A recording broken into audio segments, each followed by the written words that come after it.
Hey, salut la VV Family, j'espère que vous allez bien. Pour ma part, ça va quand même super bien ce matin. Petite vidéo, comme d'habitude, notre 23, oh my god, notre 24-hour price drop de nos collectibles pour VV. Donc, on va faire un petit survol de ça. On a des timbres, un Spider-Man. Je vais le remplacer. On a des timbres, on a un Spider-Man, on a un paquet d'affaires intéressantes, donc on va aller voir ça. Mais avant de jumper à tout ça, je vous invite à vous inscrire à la chaîne si ce n'est pas déjà fait avec le bouton d'abonnement, puis la petite clochette. Sinon, je vous invite sur notre groupe Facebook, la famille crypto, qui est un groupe super le fun. On a 500 personnes. Il y a beaucoup, en fait, il y a pas mal juste moi ou des nouveaux, puis des personnes qui vont poser certaines questions qui postent, mais toute la synergie du groupe est quand même super le fun à cause de la question, à cause de la règle numéro 1, qui est aucun fucking chiolage permis. Pourquoi? Parce qu'il y a moyen de dire quoi que ce soit, même que vous êtes peut-être déçu ou que quelque chose vous déplaît sans chialer. Donc, si vous êtes capable de faire ça, vous allez être pas mal moins gêné de poster déjà puis de répondre au monde. Vous allez trouver que ça fait une plus belle synergie. Donc, je vous invite là-dessus. On a même un Discord pour aller avec tout ça. Fait que, that's it. Fini mon radotage. On jump à nos vidéos. Boom. Très là. Donc, je parle pas de him. J'en parle pas. Il y a une erreur dans le site web avec son prix. Donc, Winking Santa.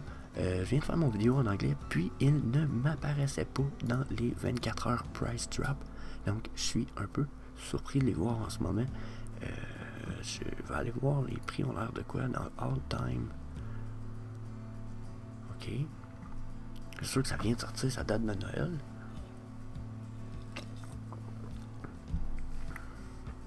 Bon, là après. Ok. Qu'est-ce que je pense de ça? J'ai pas une. Je vais essayer de pousser ma réflexion avec vous ce matin. Passer 2 minutes là-dessus. Bon, là, des timbres. Est-ce que des timbres, ça va être aimé dans le futur? Là, de prime abord, ma réponse, c'est non. Est-ce que ce sont les premiers timbres de Vivi, mettons, puis ou en forme de NFT? Oui, mais c'est pas la First Edition. La First Edition, c'est sûr d'Halloween. Donc, bon, ok. Bon, tu sais, ça reste des timbres. Il n'y en a pas d'autres, là, des timbres officiels, là, tu sais. Fait que, ok, bon. Après, c'est ceux de Noël. Oh, là peut-être ça va m'allumer une lumière dans mon processus de réflexion sur où est-ce que ça peut aller. Ok, là, c'est pour Noël. Là, ça allait me dire, ouais, mais Noël, c'est pas utilisable à l'année. C'est vrai. Fait comme l'Halloween. Fait que les timbres de l'Halloween sont utilisables juste une partie de l'année. C'est comme temporaire. Même chose pour ceux de Noël. Mais en même temps, si je repense à ceux de l'Halloween, faire une parenthèse là-dessus, les ceux de l'Halloween, ils ont un style un peu, je pense que c'est mexicain, hein, avec les têtes de mort un peu style culture mexicaine. Peut-être que je me trompe, là, mais ça a une vibe qui, pour moi, représente quelque chose qui vient du Mexique. Si je me trompe, puis que ça l'offusque quelqu'un, je m'en excuse, c'était pas l'intention. Mais ça représente pour moi une espèce de... ça représente quelque chose dans ce style-là. Ça a un petit côté creepy aussi, tu sais, genre, vu que c'est des têtes de squelettes, puis des trucs. Fait, je me dis, ceux de l'Halloween ont peut-être plus de potentiel le long de l'année. Parce qu'il y a du monde qui aime des têtes de mort, puis des trucs creepy, tout le long de l'année, c'est plus probable, tu sais, c'est dans le plausible. Puis là, je me dis, ok, fait que ceux de l'Halloween, c'est des First Edition, c'est plus lovable. Fait que ceux de l'Halloween, probablement, je miserais plus dessus selon leur prix actuel. Mais là, ça, c'est ceux de Noël. Après, si je retourne dans l'optique de Noël, je me dis, ok, c'est sûr que ça, c'est pas quelque chose que le monde va faire un showroom dans le VVverse puis qu'ils vont le garder à l'année. Le showroom de Noël, je pense pas que ça soit genre à l'année longue. Là. À moins que quelqu'un se fasse un village Super Noël. Puis en même temps, il va peut-être pas en vouloir 40 000 de chaque, puis c'est pas lui qui va faire monter le prix en fou. Donc, est-ce que c'est valuable? Je pense pas que ça vale très, très, très cher. Je pense que les prix sont probablement vraiment bons en ce moment. Genre, ça serait le temps d'en acheter. Puis la raison pour moi est assez simple. C'est pas nécessairement qu'ils vont valoir cher à flipper, sauf que c'est le temps d'en acheter parce que dans 5 ans, quand il va y avoir eu plein de trucs de Noël de sortie, vous allez peut-être en vouloir un. Puis il sera plus à 36$. Il va être à 300. Peut-être même 360. comprenez-vous? Donc, d'après moi, c'est là que la différence va faire, parce que, mec, on a le Weverse, mec, Noël arrive, là, si tu veux faire un showroom de Noël, ça va te prendre un Groot, ça va te prendre un... Comprenez-vous ce que ça va prendre? Puis, des trucs de Noël, dans les 3 premières années, il n'y en aura pas des centaines de milliers, ben oui, en fait, il y en aura des milliers, mais je veux dire, il n'y aura pas des centaines de milliers de modèles de collectibles pour Noël. On va avoir... oui, on va avoir 1 millier de Groot qui fait telle affaire, 1 millier, de centaines de timbres de telle forme, puis tout, mais on n'aura pas 600 sortes de timbres, plus 300 sortes de bonhommes de Marvel habillés en Noël, plus 300... tu vois ce que vous comprenez? Donc, je pense qu'il pourrait avoir de la valeur, puis au bout de la ligne, ils me font penser aux trucs qu'on peinturait dans nos fenêtres un peu, là. Ben, dans le Weverse, je verrais très bien ça, avoir ceux qui flottent ou sur les murs, ou puis que ça ait l'air genre un peu, ou qui tourne de même dans le Weverse, dans ton showroom, tu sais, parce que c'est le temps des fêtes, puis tu mets des cadeaux alentour, puis ça pourrait être fucking nice. Donc, pour moi, ça fait très, ça a aussi une vibe, un peu, tu sais, le cachet, tu sais, les bottes, la forme des bottes, comment c'est fait, c'est un triangle, tu sais, on voit que ça, on dirait du carton découpé pour faire un bonhomme, là. Ok, c'est la vibe de ça, c'est la vibe de Noël, c'est la vibe un peu bricolage festif. Donc, je pense qu'ils sont vraiment le bas prix en ce moment. Fait que je viens de passer 5 minutes sur des timbres, ben oui, je vais avoir la même réflexion pour celui du Lunar Year.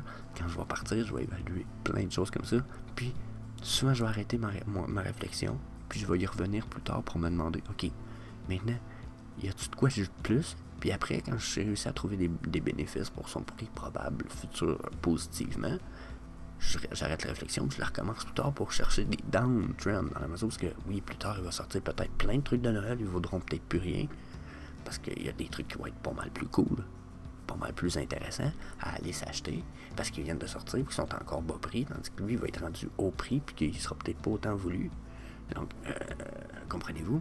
Donc, ça va dépendre. C'est le marché qui décide. C'est pas à nous de décider. Fait qu'évaluer tout le temps les deux côtés de la médaille. 7 minutes là-dessus, la gang. Donc, les Ghost Beer, je les ai regardés tout à l'heure, sont très bas prix en ce moment. Quand même surprenant pour ce que c'est. Je pense aussi que c'est un set. Regardez, attendez un peu. Là, on va aller voir. Fallait se le place par...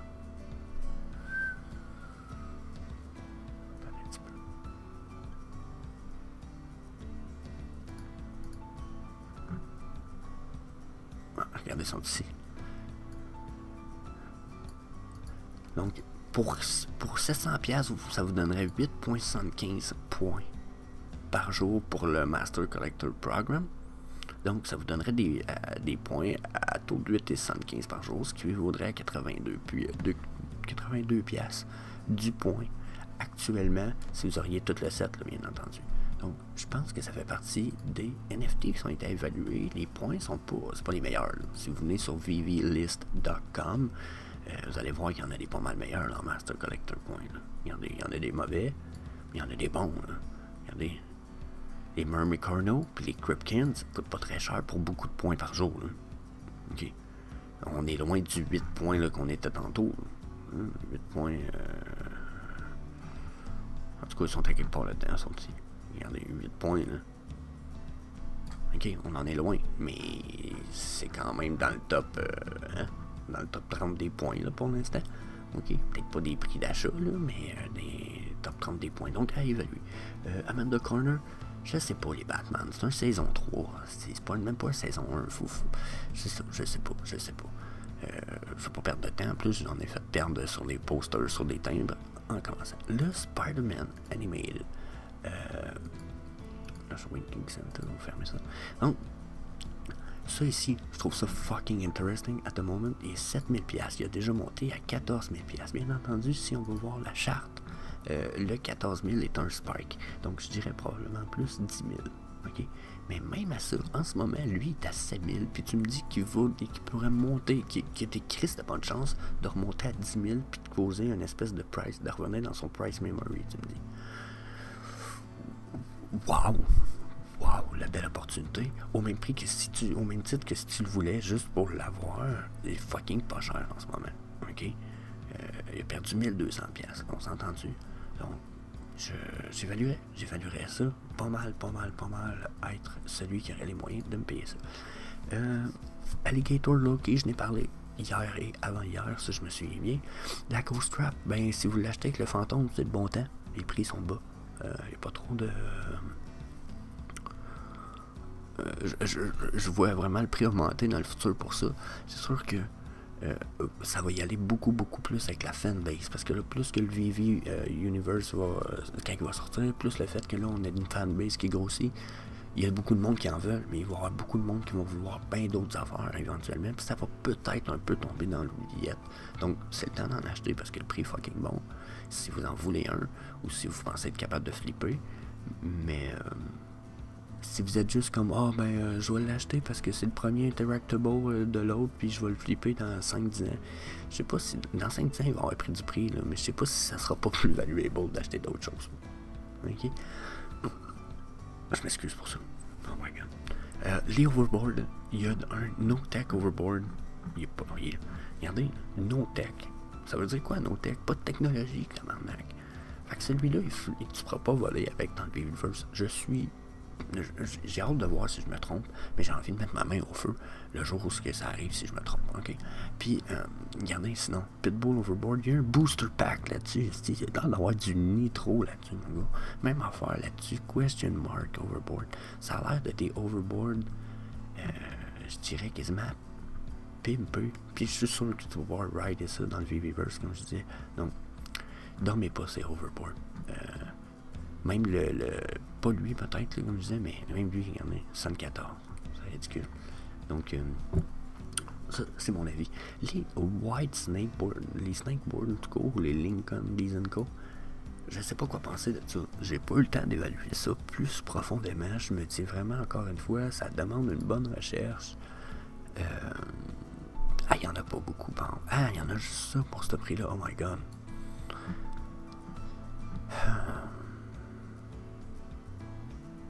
Mais quelle il y a une différence, hein? Dans le fond, l'équipe qui semble être sur le overboard semble être aimée, ou je sais pas trop, là. Ride Lightning, ça a l'air d'être une équipe de sport, je ne sais pas trop. Non, c'est peut-être juste un logo de la compagnie. Mais il est cool, celui-là. Je vois pas pourquoi le prix est si bas. Il a même perdu 20$, donc... faut les évaluer, je sais pas quoi penser en ce moment. Pourtant, ils sont beaux, là. Mais je sais pas ça va être quoi, l'adoption de ça. Surtout que ça semble être juste une pièce de collection, donc ça va être pratique pour le VVverse, mais ça va être à voir, je sais pas quoi penser. C'est comme les cadres comme ça, personnellement, je les trouve pas nécessairement beaux, donc si l'artiste, elle me sort pas de quoi de plus beau, j'ai pas l'impression que ça va valoir cher. Et je suis partagé, je suis vraiment comme un peu perdu dans certains collectibles parfois, puis faut que je l'avoue, je les regarde, puis je suis un peu comme, on va faire quoi avec ça, man? Je te dis pas que c'est pas cool, là, puis que je vois pas de l'adoption pour ça, ou je la comprends mal, je la comprends très mal. Harley Quinn, c'est un saison 2, mais Harley Quinn est trop badass, c'est une des plus respected super héros, ou super villain. Ouais, super villain. Donc, tu sais, genre, c'est, là 15-20 ans, là, je vous dirais, quand j'étais jeune, c'était Catwoman, you know. Tout le monde, tous les messieurs, ils tripaient sur Catwoman, you know. C'était une femme, une belle chatte. On va pas ça dire ça, là, mais c'était la pensée masculine, surtout macho dans le temps, okay? En tout cas au Québec. Il faut dire ça au Québec, puis je pense qu'on était influencé un peu par les États-Unis, fait que ça devait venir un peu de là. Mais aujourd'hui, on dirait que c'est elle, la super villain, you know. Elle est comme un peu crazy, c'est barre, là, un peu comme beaucoup d'êtres humains sur la planète, hein, on va pas spécifier juste les femmes, mais je pense qu'elle démontre aussi un côté badass, genre la femme forte, là, genre je vais t'en calisser une avec mon bat de baseball, back. Genre on dirait qu'avec son gun ou son petit côté crazy. Puis en plus, ben, je pense que j'ai pas écouté le film, mais je pense qu'en plus c'était une espèce de psychiatre dans le dernier film qu'ils ont fait. Je sais pas si ça faisait partie de l'histoire de la personnage pour vrai, mais ça me démontre que c'est une femme intelligente en plus. Donc ça, je trouve ça cool. Je pense que ça va y apporter beaucoup dans le futur, peu importe que ce soit ce character-là ou un et l'autre. Marceline, ben, Marceline, c'est la ultra rare de l'Adventure Time saison 1 à ce prix-là. J'ai l'impression qu'elle devrait valoir plus cher, mais en même temps, je le dis souvent, la valeur que je vois à Adventure Time saison 1, c'est son âge, quand ça a été minté. Parce que je sais pas si c'est apprécié beaucoup dans le monde du comic. Je sais que ça nous vient de Cartoon Network, mais c'est pas mal ça. Donc, ensuite, OG Devil Bunny. Je pense que Tristan Eaton, il fait du beau stock, puis je pense que ça va être aimé plus tard, puis qu'on va en avoir encore plus du nice. Donc, peut-être pas cracher là-dessus et perdu 200$. Vaut la peine peut-être de faire un tour. Batgirl, super pas cher en ce moment. Je sais pas si elle va être aimée en ce moment, plus tard, mais fucking pas cher. No Tech Overboard, je toucherai pas à ça, à moins de vouloir compléter des sets. Le Ice King est fucking pas cher, je l'ai dit, c'est le premier King de Vivi. Pas compliqué, c'est le premier Vivi King. Puis regardez, floor price 165, le all time high 3,85, all time low 95. Donc, release that. Donc, je pense que vraiment, allez voir. Donc, quand vous voyez last update, là, c'est pas le last update du price, c'est le last update de quand il a, le owner a adapté la fiche du website. Donc, allez voir. Buttercup aussi. BMO, je sais pas. C'est un... BMO, si il est cool, c'est vraiment à cause du Season... Ah, puis non, je mélange souvent le Season 2, je pense, avec un autre set d'autres choses, mais encore une fois, BMO, je sais pas, mais Princess Bubblegum, puis Lumbee Space Princess, ça serait les premières princesses de Vivi. Donc, premier King pour la Season 1, puis les premières princesses de Vivi pour la Season 2. C'est toutes les deux du Cartoon Network, qui se trouvent être nos premiers Cartoon Network, si je ne me trompe pas. Donc, on risque d'en avoir d'autres Cartoon Network. Ça risque de faire partie d'un de mes digging épisodes qui va s'en venir. Faut que je filme ça durant la fin de semaine pour vous dropper ça justement en fin de semaine. Je suis pris du retard cette semaine, tout à fait normalement, comme la plupart d'entre vous l'ont remarqué. Donc, on va regarder ça pour les digging épisodes. J'ai aimé faire mes 2 derniers digging épisodes. J'espère que vous avez aimé ça aussi. Puis, si jamais, justement, vous savez pas de quel épisode que je parle, je vous en présente un juste là, juste en haut. Allez voir ça. Un petit digging session où je fais du creuset, puis on évalue les choses qui seraient possibles qu'on aille, qui seraient fucking interesting d'avoir comme collectible sur Vivi. Donc, that's it. Laisse là-dessus la game, je vous dis. Boum!